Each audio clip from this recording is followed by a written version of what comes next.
Assalamualaikum warahmatullahi wabarakatuh. Salam sejahtera bagi kita semua. Om Swastiastu, Namo Buddhaya, salam kebajikan. Halo semua, di video kali ini kami akan menjelaskan tentang Perang Dingin. Bagaimana bisa terjadi, bagaimana prosesnya, dan apa sih dampaknya bagi dunia dan Indonesia? Simak penjelasan pada video kali ini. Sebelumnya, ini adalah nama dan nomor absen anggota kelompok kami. Pertama, kita akan menjelaskan tentang pengertian Perang Dingin. Perang Dingin tersebut berasal dari bahasa Inggris yang berarti sebutan bagi periode di mana terjadinya konflik, ketegangan, dan kompetisi antara Amerika Serikat dan Uni Soviet atau yang sering disebut sebagai Blok Barat dan Blok Timur. Konflik ini terjadi di tahun 1947 sampai 1991. Selanjutnya ada penyebab dan proses terjadinya Perang Dingin. Ada 3 tahapan. Yang pertama, Amerika Serikat muncul sebagai salah satu negara pemenang perang di pihak sekutu. Amerika Serikat memiliki peran yang sangat besar membantu negara-negara Eropa Barat untuk memperbaiki kehidupan perekonomiannya setelah terjadi Perang Dunia Kedua. Yang kedua, Uni Soviet juga muncul sebagai negara besar pemenang perang dan berperan membangun perekonomian negara-negara di Eropa Timur. Dan yang ketiga, munculnya negara-negara yang baru merdeka setelah Perang Dunia Kedua di wilayah Eropa. Selanjutnya ada faktor dan penyebab. Yang pertama, politik aliansi. Dari blok barat ada NATO, SEATO, dan ANZUS. Sedangkan dari blok timur ada Pakta Warsawa dan Kominform. Yang kedua, kegiatan spionase.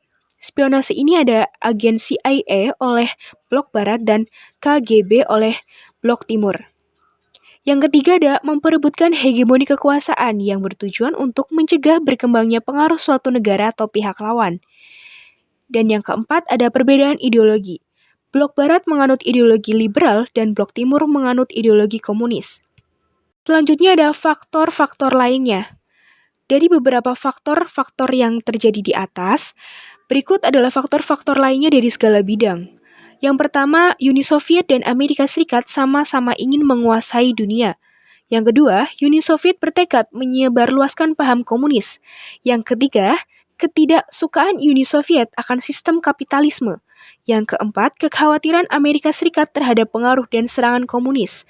Yang kelima, Uni Soviet takut terhadap bom atom yang dibuat Amerika Serikat.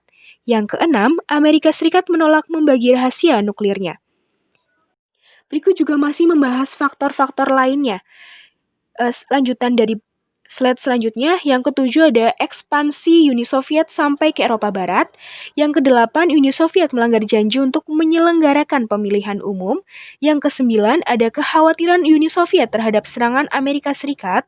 Dan yang kesepuluh, Uni Soviet memerlukan perbatasan yang aman di bagian barat wilayahnya. Dan tak lupa juga rasa tidak suka trauma terhadap Stalin. Perang proksi.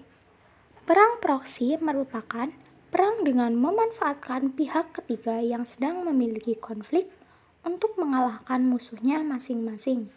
Contohnya, Afghanistan, Angola, Korea, Vietnam, Timur Tengah, dan Amerika Latin. Periode-periode pada masa Perang Dingin. Periode pada masa Perang Dingin terbagi menjadi 4 periode. Pertama, periode 1945 sampai dengan 1969 yang meliputi 1. Perbedaan dua ideologi antara Amerika Serikat yang berideologi liberal kapitalis dengan Uni Soviet yang berideologi sosialis komunis. Kedua, Amerika Serikat mengeluarkan Marshall Plan 1947.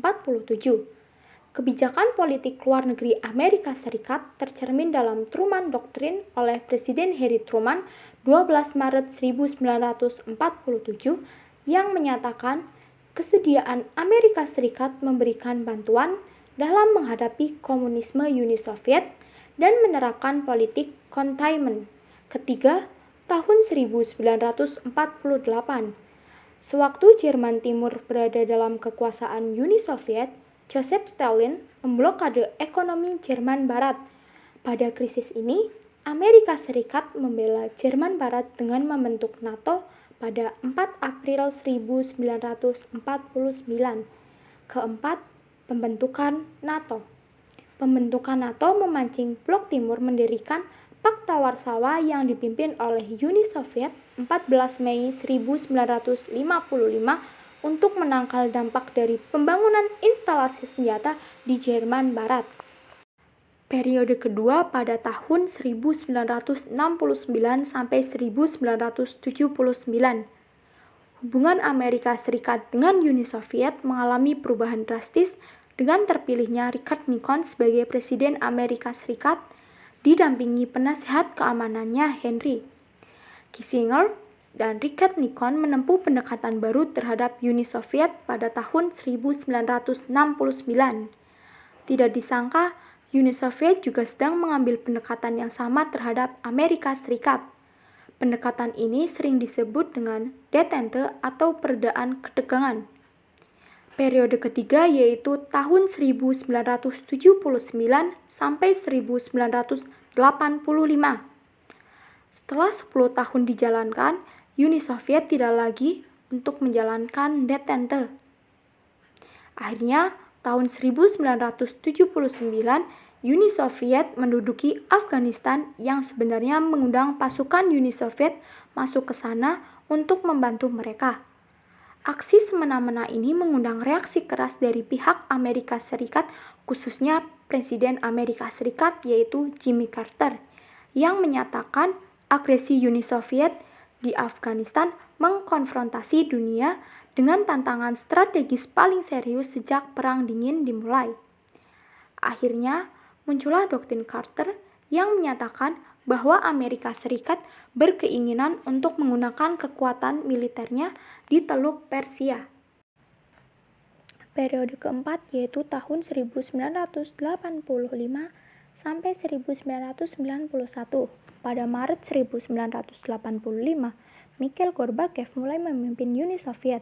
Perubahan secara besar-besaran mulai tampak pada masa ini.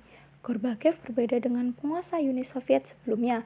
Tahun 1987, ia berkunjung ke Amerika Serikat untuk mendekatkan keduanya ke dalam sebuah forum dialog. Bahkan pada tahun 1988, persetujuan Genewa dicapai dan pada 15 Februari 1989, seluruh tentara Uni Soviet telah mundur dari Afghanistan. Komitmen Gorbachev semakin terlihat saat Uni Soviet tidak menghanyutkan diri dan mengambil sikap lebih netral dalam Perang Teluk tahun 1990 sampai 1991. Bahkan bantuan untuk Kuba yang telah diberikan selama 30 tahun dihentikan pada tahun 1991 oleh Gorbachev. Namun, kebebasan dan keterbukaan yang dicanangkan oleh Gorbachev menimbulkan reaksi keras dari tokoh komunis dalam negeri. Puncaknya terjadi pada kudeta 19 Agustus 1991 yang didalangi oleh Marsekal Dmitri, Menteri Pertahanan, Jenderal Vladimir, Kepala KGB, dan Boris Bugo, Menteri Dalam Negeri. Namun ternyata kudeta itu gagal karena mendapat perlawanan dan penolakan dari rakyat Uni Soviet di bawah pimpinan Boris Yeltsin dan unit militer Uni Soviet. Sebagai akibat dari kudeta itu, Latvia, Lithuania, Estonia, Georgia, Moldova memisahkan diri dari Uni Soviet. Latvia, Lithuania, dan Estonia sendiri berhasil memperoleh kemerdekaan dari Uni Soviet pada tanggal 6 September 1991. Akhirnya, Gorbachev mengakui bahwa sistem komunis telah gagal di Uni Soviet. Pada akhir 1991, negara Uni Soviet telah berumur 74 tahun. Itu pun runtuh dan terpecah-pecah menjadi beberapa negara yang sekarang termasuk dalam persemakmuran Uni Soviet. Bubarnya Uni Soviet ini menandai berakhirnya Perang Dingin dengan kemenangan di pihak Amerika Serikat. Dampak Perang Dingin. Dampak Perang Dingin bagi Uni Soviet yaitu resensi yang parah dan memotong secara drastis pengeluaran militer. Bagi Amerika Serikat yaitu menyisakan Amerika Serikat sebagai satu-satunya negara adidaya di dunia. 2. Puncak pengembangan industri militer. 3. Banyak korban jiwa. Dampak Perang Dingin. Dampak Perang Dingin bagi Indonesia adalah Indonesia menerapkan sistem demokrasi terpimpin. Sedangkan bagi dunia ketiga yang pertama, konflik baru di sejumlah negara. 2. Berkembangnya demokrasi dan kesadaran terhadap HAM. Yang ketiga, mendorong perkembangan teknologi, yaitu A. Uni Soviet berhasil mengeluarkan Sputnik 1, Sputnik 2, Yuri Gagarin atau pesawat Vostok 1 dan berhasil mengitari bumi 108 menit. B. Amerika Serikat berhasil mengeluarkan pesawat satelit Explorer 1, Explorer 2, Neil Armstrong dan Edwin Aldrin atau Apollo menginjak permukaan bulan. Selanjutnya, gerakan non-blok. Latar belakang, sebelum GNB terbentuk, pada tahun 1954 dilangsungkan Konferensi Kolombo di Sri Lanka. Tahun 1955, Konferensi Asia Afrika atau KAA diselenggarakan. KAA yang menjadi pemicu GNB. Dalam KAA, pemimpin dari 29 negara anggota mendeklarasikan komitmen untuk tidak terlibat dalam konfrontasi blok barat dan blok timur. Konferensi ini berhasil menyatukan kekuatan negara-negara dunia ketiga untuk bersikap netral terhadap blok barat dan blok timur. Konferensi Asia Afrika menghasilkan Dasar-Sila Bandung. Gerakan non-blok atau non-aligned movement adalah suatu gerakan yang bersifat netral dan tidak memihak blok barat ataupun blok timur saat terjadinya Perang Dingin. Terbentuknya gerakan non-blok. Nah, gerakan non-blok itu sendiri, pendirinya ada 5, yaitu 1. Presiden Yugoslavia, yaitu Joseph Broz Tito. Yang kedua ada Presiden Indonesia, yaitu Insinyur Soekarno. Yang ketiga Presiden Mesir, yaitu Gamal Abdul Nasser. Dan yang keempat, Perdana Menteri India, Pandit Jawaharlal Nehru. Dan yang kelima, Kwame Nkrumah dari Ghana. Nah, sedangkan syarat menjadi anggota GNB yang pertama, menganut politik bebas dan hidup berdampingan secara damai. Kedua, mendukung gerakan-gerakan kemerdekaan nasional. Dan yang ketiga, tidak menjadi anggota salah satu fakta militer Amerika Serikat dan Uni Soviet. Selanjutnya ada sebab umum dan sebab khusus gerakan non-blok. Sebab umumnya yang pertama adalah blok barat dan blok timur sama-sama mengklaim ideologinya yang paling benar. Yang kedua, kecemasan di antara negara-negara yang belum merdeka seperti Kamerun, Somaliland, dan Rwanda. Sebab khusus yaitu yang pertama, ditandatanganinya dokumen Brioni pada tahun 1956. Yang kedua, terjadinya invasi Teluk Babi pada tahun 1961. Selanjutnya ada tujuan didirikannya GNB. Yang pertama ada meredakan ketegangan dunia sebagai akibat persaingan dan permusuhan dua blok adidaya. Yang kedua, mengusahakan terciptanya suasana dunia yang aman dan damai. Yang ketiga, mengusahakan terwujudnya hubungan antar bangsa secara demokratis. Yang keempat, menentang kolonialisme, politik apartheid, dan rasialisme. Yang kelima, memperjuangkan kebebasan dalam bidang ekonomi dan kerjasama atas dasar persamaan derajat. Yang keenam, meningkatkan solidaritas di antara negara-negara anggota GNB.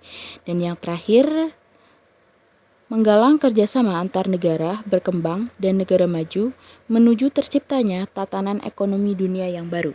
Eksistensi gerakan non-blok pasca Perang Dingin. G77 merupakan perkumpulan 77 negara berkembang yang didirikan pada tahun 1964. Gerakan non-blok dan G77 mengadakan serangkaian pertemuan untuk membahas masalah ekonomi dunia. Kemudian, terbentuklah tata ekonomi dunia baru. Runtuhnya tembok Berlin. Pasca runtuhnya tembok Berlin pada tahun 1989, muncul perdebatan mengenai relevansi gerakan non-blok. Sejak tahun 1990-an, gerakan non-blok berfokus pada pembangunan ekonomi negara berkembang, pengentasan kemiskinan, dan lingkungan hidup. Sejak awal abad ke-21, gerakan non-blok menghadapi tantangan baru, seperti terorisme, pelucutan senjata pemusnah massal, konflik intra dan antar negara.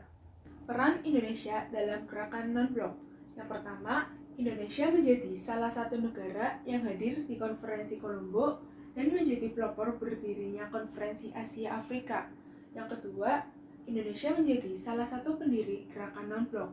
Yang ketiga, Indonesia ikut meredam konflik gerakan separatis Moro, di Filipina pada tahun 1970-an. Yang keempat, Indonesia menjadi tuan rumah Jakarta Informal Meeting atau JIM untuk menyelesaikan konflik Kamboja Vietnam pada tahun 1979. Yang kelima, Indonesia pernah menjadi tuan rumah konferensi tingkat tinggi Gerakan Non-Blok yang ke-10 pada tanggal 1-7 September 1992 di Jakarta dan Bogor. Yang keenam, selama dipimpin Indonesia, Gerakan Non-Blok dinilai berhasil memainkan peran penting dalam politik global. Yang ketujuh, hasil dari konferensi tingkat tinggi Gerakan Non-Blok yang ke-10 adalah Jakarta Message yang berfokus pada kerjasama dialog selatan sampai selatan. Organisasi yang kedua adalah ASEAN. ASEAN merupakan organisasi negara-negara di Asia Tenggara yang tidak membedakan sistem politik dan ideologi. Latar belakang persamaan bagi negara-negara ASEAN. Yang pertama, letak geografis. Yang kedua, persamaan dasar kebudayaan. Yang ketiga, persamaan kepentingan untuk menjalin kerjasama di bidang ekonomi, sosial, dan budaya. Yang keempat, persamaan nasib di dalam sejarah negara-negara di Asia Tenggara. Latar belakang ASEAN. ASEAN berdiri berdasarkan Deklarasi Bangkok yang diresmikan pada tanggal 8 Agustus 1967. Organisasi sebelum berdirinya ASEAN. Yang pertama, Association of Southeast Asia pada tahun 1961 yang beranggotakan Malaysia, Thailand, Filipina. Yang kedua, Mavilindo pada tahun 1963 yang beranggotakan Malaysia, Filipina, Indonesia. Tujuan ASEAN. Yang pertama, mempercepat pertumbuhan ekonomi, kemajuan sosial, dan perkembangan budaya di kawasan Asia Tenggara. Yang kedua, mempromosikan perdamaian dan stabilitas regional melalui penghormatan terhadap keadilan dan supremasi hukum. Yang ketiga, meningkatkan kerjasama yang aktif dan saling membantu di bidang ekonomi, sosial, budaya, teknologi, dan administrasi. Yang keempat, meningkatkan studi tentang masalah-masalah di Asia Tenggara. Pendiri ASEAN sendiri ada 5 negara. Yang pertama yaitu Indonesia, ada Adam Malik sebagai Menteri Luar Negeri Indonesia. Yang kedua ada Tun Abdul Razak sebagai Wakil Perdana Menteri Malaysia. Yang ketiga ada S. Rajaratnam sebagai Menteri Luar Negeri Singapura. Yang keempat ada Narsis Koramos sebagai Menteri Luar Negeri Filipina. Dan yang terakhir ada Tanat Homan dari Thailand sebagai Menteri Luar Negeri Thailand. Anggota-anggota ASEAN ada Indonesia, Thailand, Singapura, Filipina, dan Malaysia yang bergabung sejak tanggal 8 Agustus 1967. Kemudian Brunei Darussalam bergabung tanggal 7 Januari 1984. Vietnam bergabung tanggal 28 Juli 1995. Laos dan Myanmar bergabung tanggal 23 Juli 1997. Kamboja bergabung tanggal 16 Desember 1998. Dan Timor Leste. Keanggotaan Timor Leste di ASEAN belum disahkan oleh otoritas ASEAN. Prinsip-prinsip ASEAN. Prinsip-prinsip ASEAN tercantum dalam Piagam ASEAN.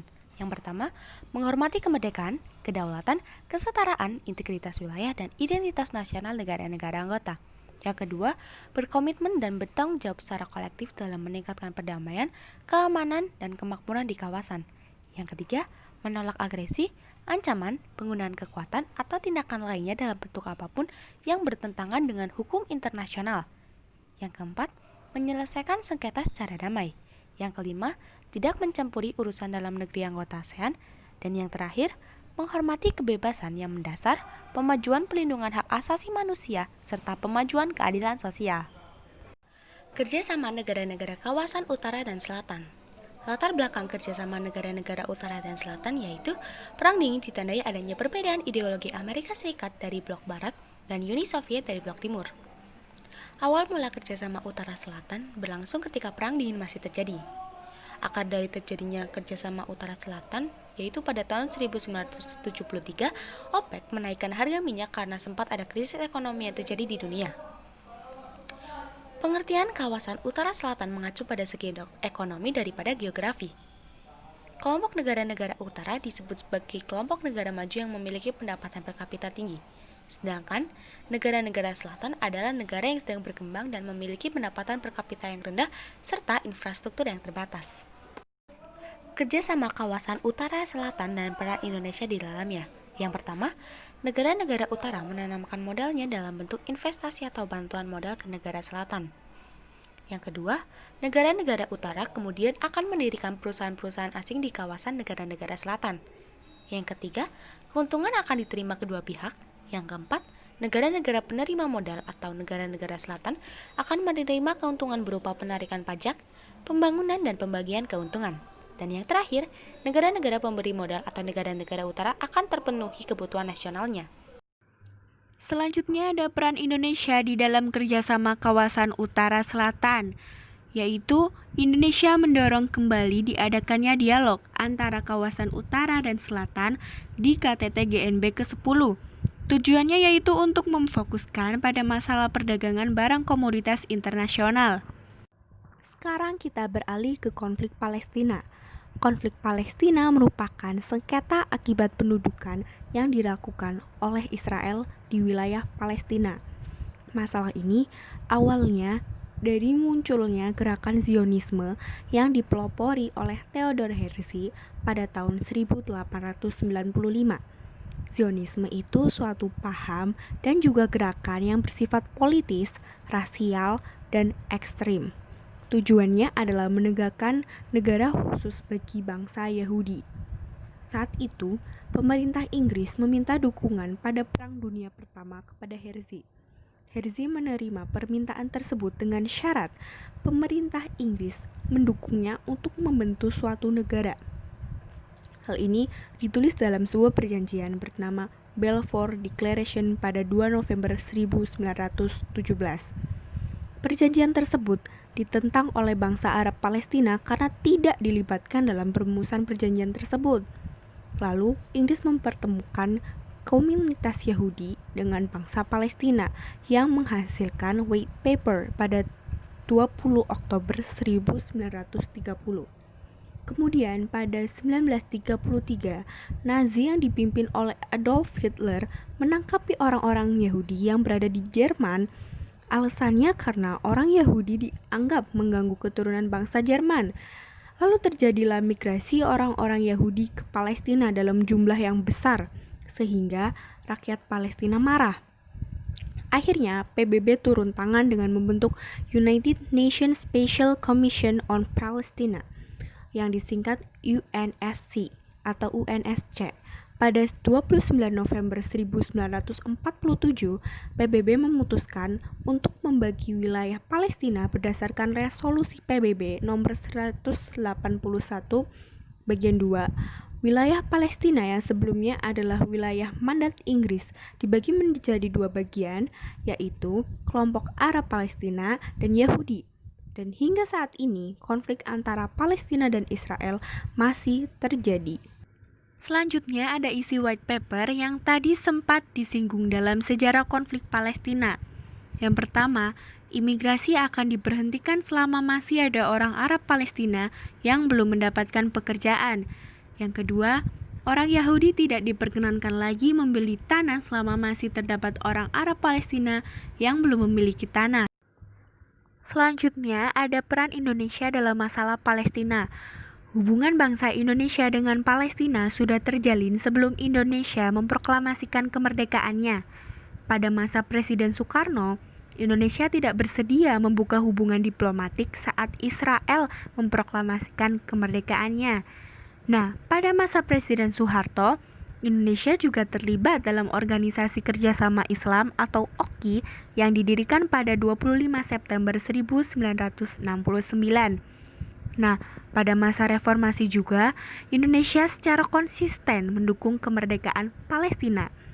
Yang kedua, ada peran Indonesia dalam masalah Palestina yang diantaranya konsisten dalam mendukung kemerdekaan Palestina, membangun rumah sakit Indonesia di Gaza, Palestina yang diresmikan tahun 2016, mendorong upaya pembahasan kemerdekaan Palestina dalam beberapa forum internasional atau organisasi seperti Konferensi Asia Afrika, KTT OKI, dan KTT Gerakan Non-Blok, menjadi tuan rumah konferensi internasional mengenai Yerusalem, Dan konferensi ini dihadiri oleh 25 negara, anggota Komite Palestina PBB, dan 24 negara peninjau ini dilangsungkan oleh Komite Palestina PBB dan OKI.